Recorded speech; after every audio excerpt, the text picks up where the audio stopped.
You know Dasher and Dancer and Prancer and Vixen, Comet and Cupid and Donner and Blitzen.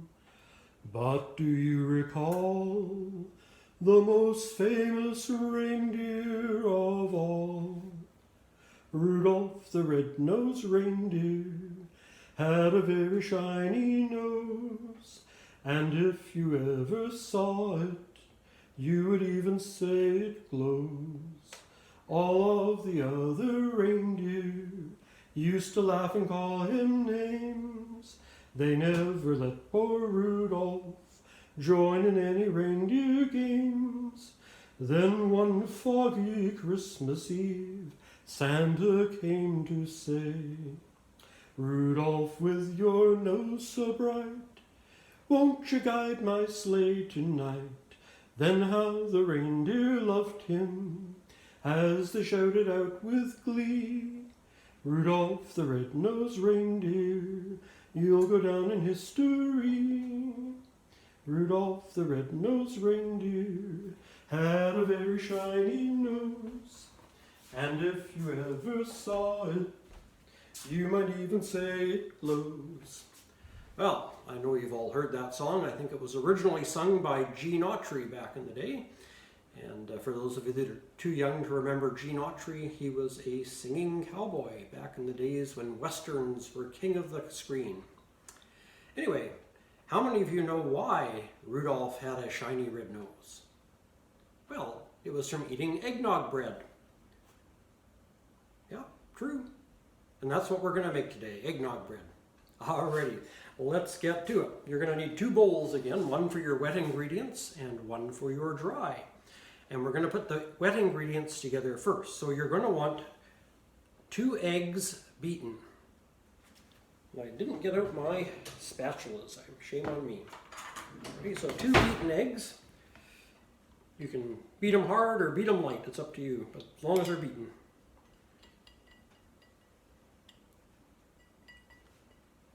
There we go. And we want a cup of eggnog, hence eggnog bread. So 1 cup of eggnog. Now, I would suggest you use the whole 2% eggnog and not the light eggnog.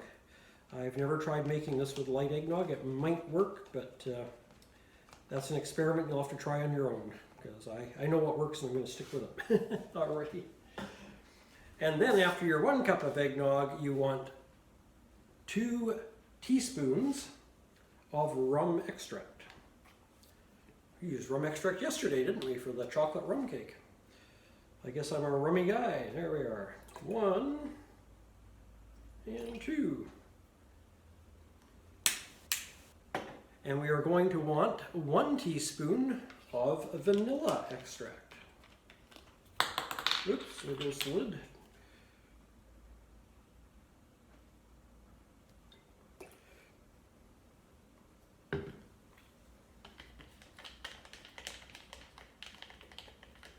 It's a long threaded cap. All right, then we are going to want 1 cup of white granulated sugar and a ½ cup of melted butter. Or you can use margarine in this case. And same with this, in this recipe, you can, if you prefer, use Splenda. Most recipes that use baking soda or baking powder and do not include yeast, you can substitute Splenda for the sugar. The only time you can't is, like I say, if it's got yeast in the recipe, then you need the sugar for the yeast to feed off. It doesn't seem to care a whole lot for Splenda. Alright, and then we're going to blend that, because you want to get that sugar to dissolve in there, and you want your butter and everything else to be blended. I tell you, with the rum and vanilla in there, just, oh, the aroma. Wish they would hurry up and invent smell-o-vision. You know, we can broadcast sounds and we can broadcast pictures, but still can't broadcast smells. Somebody out there in the electronics field working on that? All right, once we've got that nicely blended together, set that aside and bring over our bowl for the dry ingredients. Now, dry ingredients, you're going to want a 2 1/4 cups of flour.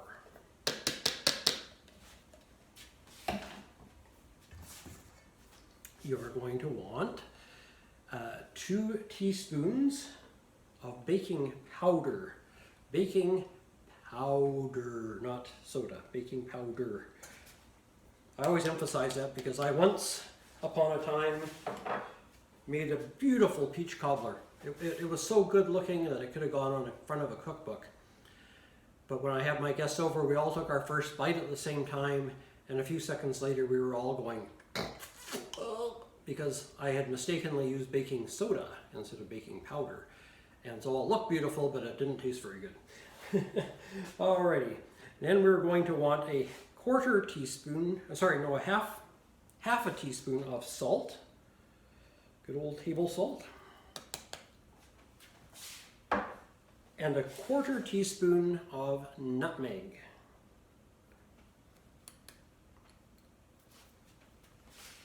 And then we'll take a separate whisk and we'll blend those all together, get them thoroughly mixed. Now, some people, I know in Canada we don't use flour sifters very often because our flour is very fine. But if you are somewhere where you need to sift your flour, you can actually just sift the ingredients together rather than putting them in a bowl and whisking them. But anyway, whichever way you do it, you need to get those dry ingredients nicely blended together.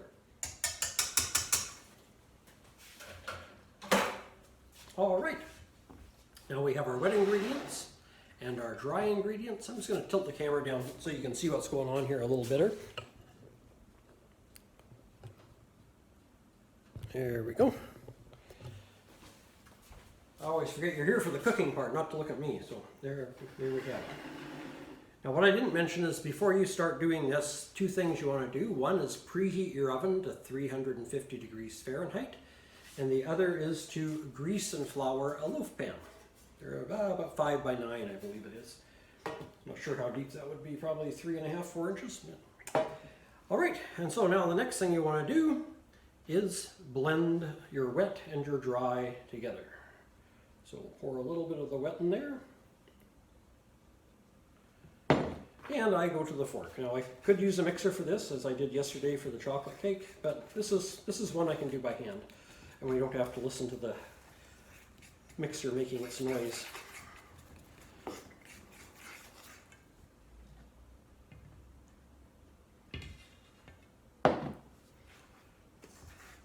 This makes a really nice bread. Very festive and seasonal. Unless you make your own eggnog, if you do make your own eggnog, then of course by all means use that, and you can make this any time of year. But if you don't make your own eggnog, you're kind of limited to making this bread during the season that eggnog is available.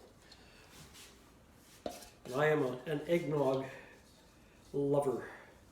I have to really watch myself. I could sit and drink eggnog all day, and I would turn into Friar Tuck.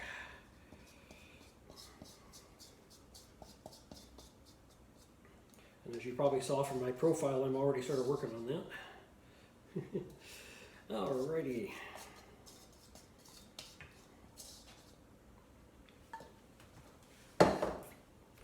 And so we just want to get this all blended together into a nice batter.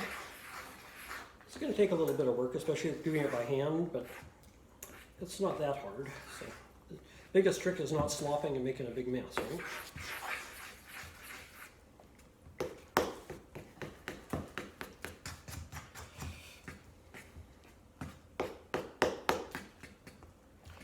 Now probably, if you're not worried about noise and sound, I would recommend probably using a mix master for this. It'd probably be quicker and easier and give you a better, well, not better necessarily, but would blend your batter more quickly. But for purposes of you being able to hear me without listening to the sound of the mix master, I will do this by hand. I'm going to try and get all the lumps out.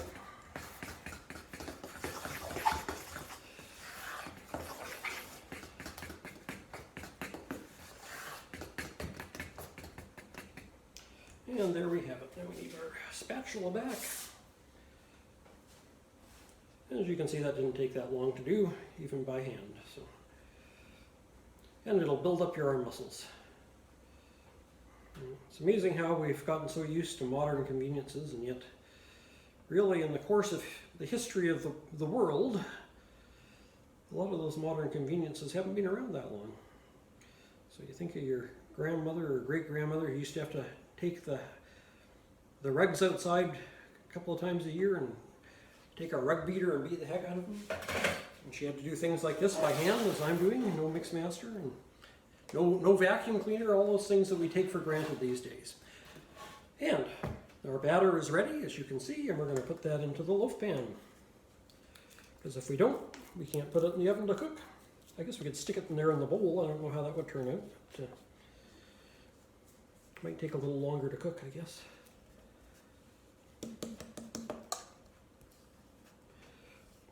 So, to Susan's Creative, Joy Stewart, and the Fun Fresh family, if you didn't watch the Winter This or That video, you need to do so, because I challenged you, or tagged you to do the Winter This or That questionnaire.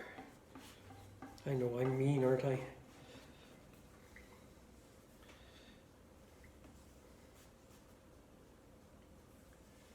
Alrighty, as you know, my Scottish heritage always comes out here, and I try and get every last little morsel of this. You don't have to do that, especially if you have kids. They might not like you if you did that, because they want to lick the bowl.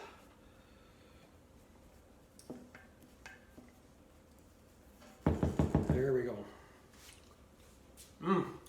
That is good.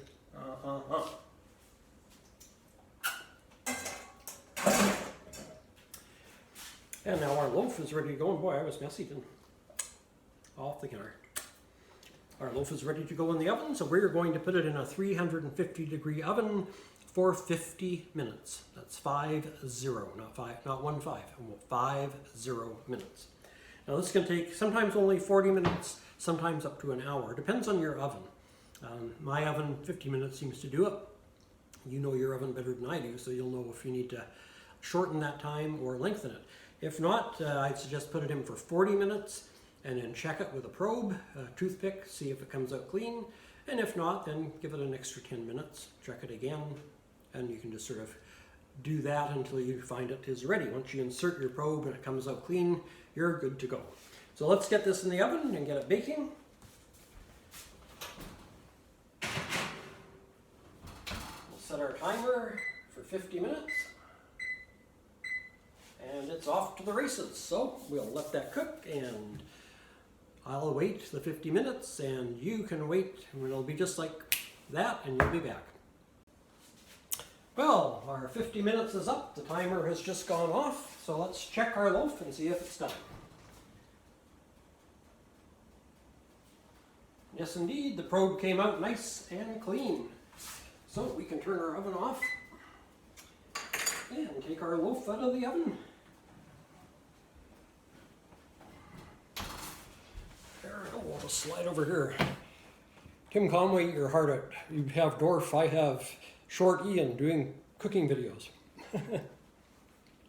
So there we have a lovely nutmeg bread. Let's give it a couple of taps on the side, and we'll see if we can turn it out here. Whoops, I better use a pot holder or you'll see me dancing around the kitchen going, ouch. And there we have it. Straighten that up there. And voila, a lovely, not nutmeg loaf, a lovely eggnog loaf with a little bit of rum in it. So for those of you that like a taste of rum, there you have it. I suppose if you prefer another flavor, you could probably substitute something else for the rum, but rum and eggnog just kind of go together. There we go. I hope you've enjoyed today's recipe, and we'll tune in on Friday for the Christmas traditions history and the groaner of the week. Can't do without our groaner of the week. Got to have a good groan once in a while.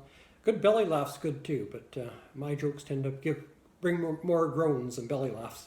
Anyway, until then, take care, stay safe, and God bless.